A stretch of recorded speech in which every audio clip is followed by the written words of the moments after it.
Estou procurando formas de colocar na sua cabeça a importância do voto impresso e auditável, ou da transparência nas eleições, ou na confiabilidade do sistema eleitoral. Mas eu não sei mais como eu faço para te convencer disso. Cristo, pensa comigo, porque o Supremo Tribunal Federal não quer, porque não quer ouvir falar em atualização do nosso sistema eleitoral. Não faz sentido, porque querem nos deixar presos às urnas e ao sistema implantado nos anos 90, 1994, 1995. Pensa, por que mesmo que a gente não pode conferir o próprio voto? O brasileiro confia na urna eletrônica porque nunca pôde conferir se o seu voto foi contado certo. Em 2025 você precisa de 2 fatores para entrar no seu e-mail. Para eleger um presidente só precisa apertar um botão e vai embora. Torcer, rezar. Não tem recibo, não tem comprovante, não tem recontagem. Mas tem ministro dizendo: confia em mim, la segurança, la garantia sou eu.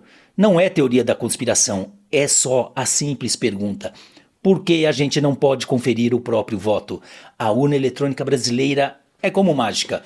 Você vê o começo, acredita no final, mas nunca se sabe o que aconteceu no meio. Se banco, mercado e até rifa de igreja tem recibo, porque a eleição não precisa ter. Quem tem medo de transparência? Claro, é porque tem algo a esconder. Você entra no banco, precisa de senha, rosto facial, digital, número. E aqui não, sem recibo, sem recontagem, sem auditoria, mas confia. O sistema disse que está tudo certo. Se você não pode conferir o próprio voto, você vive numa democracia ou numa ilusão? Aperte 1 e confia. Tá aí.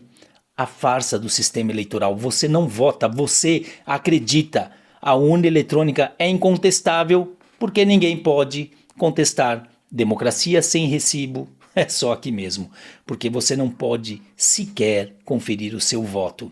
Transparência dói? Então por que tanta resistência? Se não deve, por que não mostra? Esse é o teatro da democracia brasileira. Sistema eleitoral nosso. Confie, não verificam.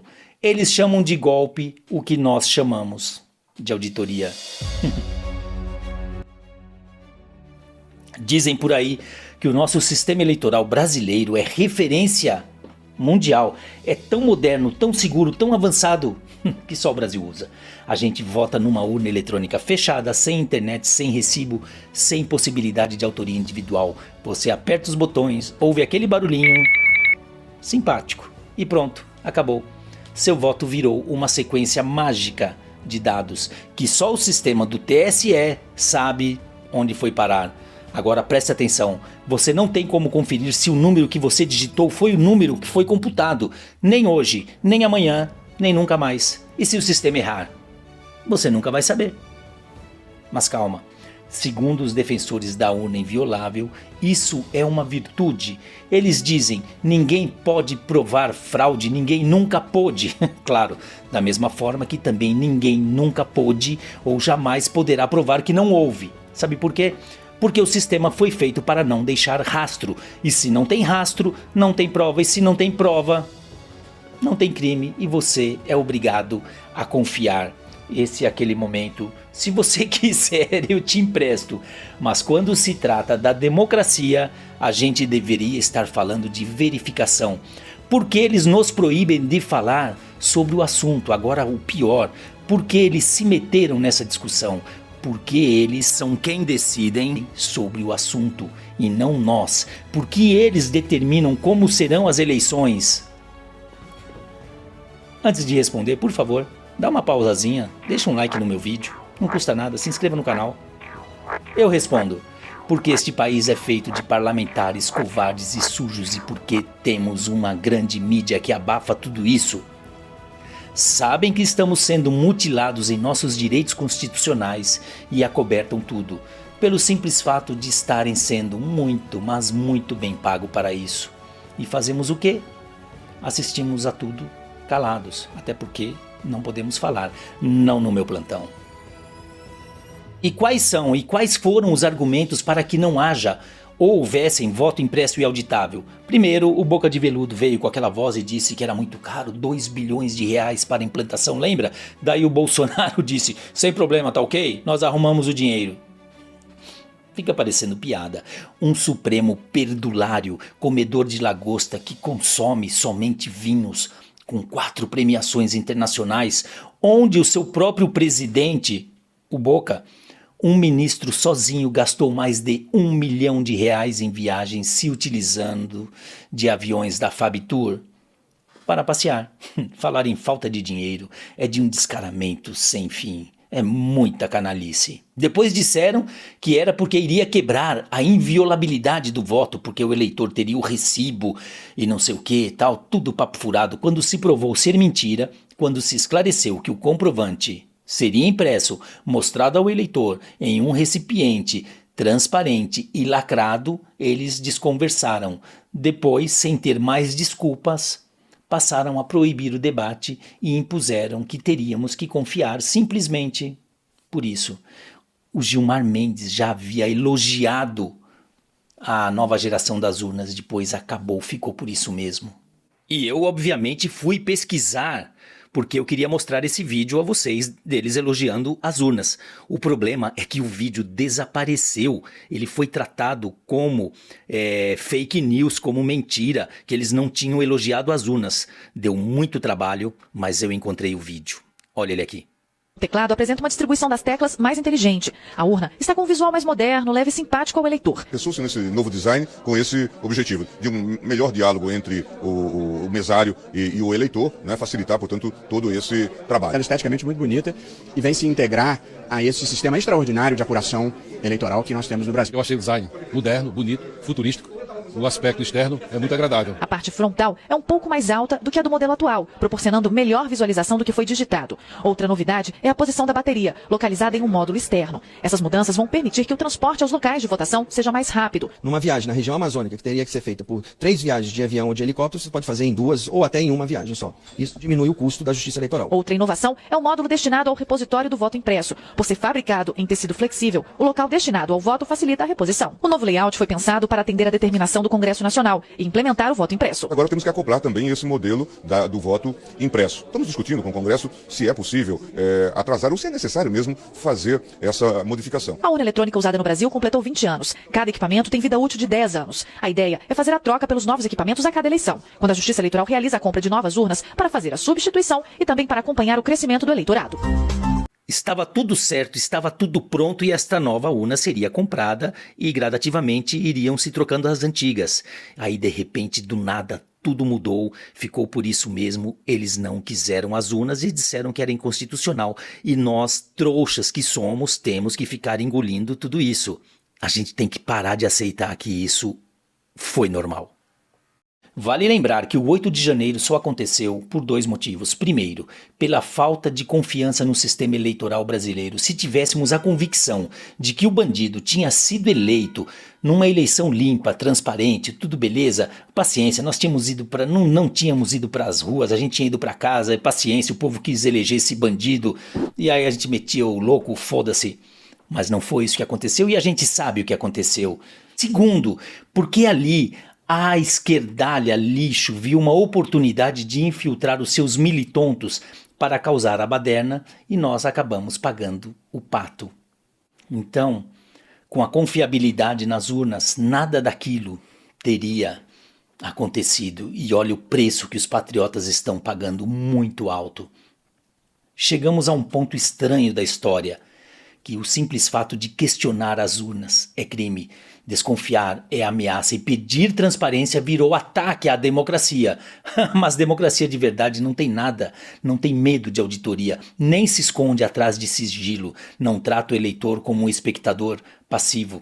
Democracia é participativa, é fiscalizatória, é o direito de conferir, de revisar, de duvidar. E o pior é que ainda tem gente que repete, mas nunca houve fraude. Como é que você sabe? Se o sistema foi feito para que ninguém consiga provar, nem se houve, nem se não houve. É por isso que a gente precisa do voto impresso e auditável, da contagem pública dos votos, porque confiança de verdade se constrói com transparência e não com silêncio forçado. Se você não pode auditar, não pode conferir, se não pode nem questionar, então quem é o verdadeiro autoritário nessa história? Respondendo à minha pergunta, do início do vídeo. Porque os ministros do Supremo querem nos deixar presos num sistema arcaico da década de 90?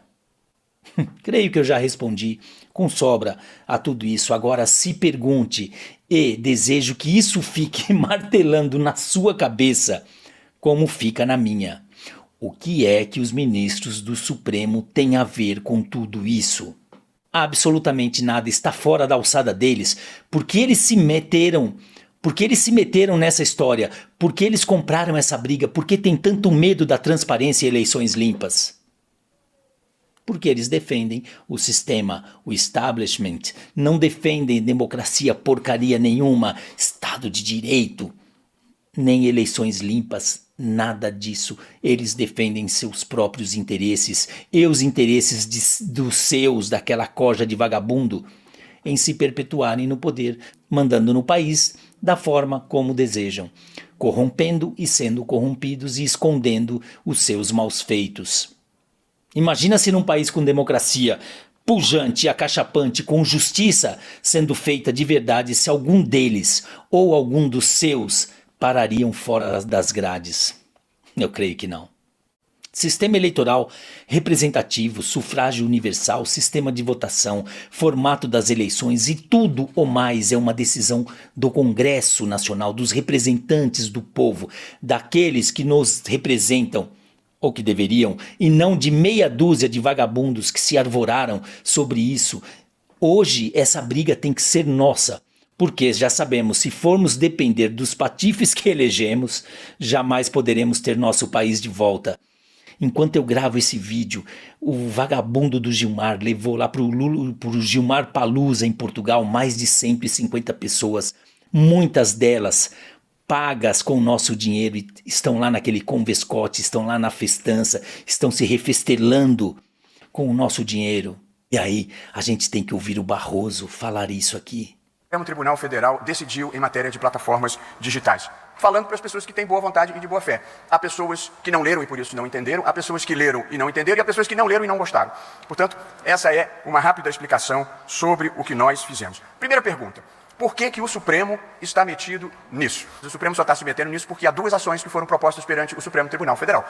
Num regime de separação de poderes, o Legislativo legisla, o Executivo aplica leis de ofício e presta serviços públicos e o Judiciário julga os casos contenciosamente que lhes são apresentados. Portanto, foram apresentadas duas ações pelo Supremo. A gente não tem alternativa para dizer isso aqui é muito complicado, isso aqui é muito difícil, isso aqui não tem lei. E, portanto, nós decidimos porque é o papel do Supremo Tribunal Federal decidir. Pornografia infantil. Não importa quem é liberal, conservador, progressista, não pode ter pornografia infantil na rede social. Portanto, esses são os crimes, sim. E um deles é tráfico de pessoas, por evidente, e condutas e atos antidemocráticos, mas não como um critério aberto e subjetivo. A legislação aprovada, aliás, no governo passado, define o que é crime contra o Estado Democrático de Direito, que é golpe de Estado, abolição violenta do Estado Democrático de Direito, tipos penais definidos na legislação. Portanto, foi exatamente isso que o Supremo fez. Previu: crime deve ser removido por notificação privada, salvo crime contra a honra.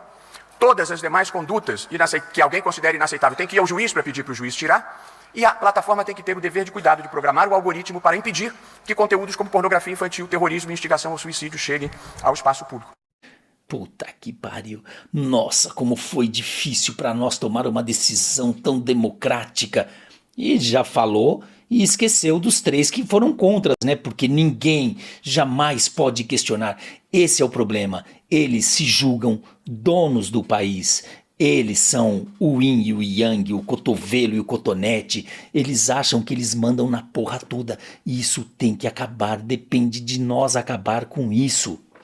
Até quando esses caras vão ficar vomitando regras fora da Constituição? Até quando vão ficar rasgando a Constituição? Até quando vão fazer a eleição do jeito que eles querem, trancados numa sala e só jogando o resultado para nós? Já falei isso no outro vídeo, como se estivessem escolhendo um papa. Solta a fumacinha, abemos papa. Isso tem que acabar, essa briga nós temos que comprar de qualquer jeito. Puta, pode até ser um assunto chato, maçante, Mas nós temos que falar disso. Não adianta ficar falando, hoje o Lula foi na Bahia, passou vergonha, falou merda de novo, falou merda ontem. Não adianta mais a gente ficar perdendo tempo com esse tipo de coisa. Não vai trazer resultado nenhum. Por mais que eles já fizeram, o vagabundo continua solto, sendo chamado de presidente do país. E esses vagabundos de toga estão soltos. E esse é o grande problema do nosso país. É muito vagabundo, é muito pilantra, é muito marginal sendo chamado de excelência. Isso é um tapa na nossa cara. Puta, pelo amor de Deus, meu povo, a gente tem que acordar. Valdir Palma, de Bragança Paulista. Até a próxima, claro, se deixarem. E, por favor, ajude a cobrar o seu valoroso parlamentar para que ele vote. Tá rodando, o senador Espiridião Amin tá com um projeto de levar essa pauta de novo agora no segundo semestre. Tem uma PEC rodando. Nós temos que pressionar os senadores. O novo Código Eleitoral já passou na Câmara, agora está parado no Senado, que deve votar ele logo depois do recesso. Nós temos que pressionar os caras. Tá cheio de jabuti nesse novo Código Eleitoral.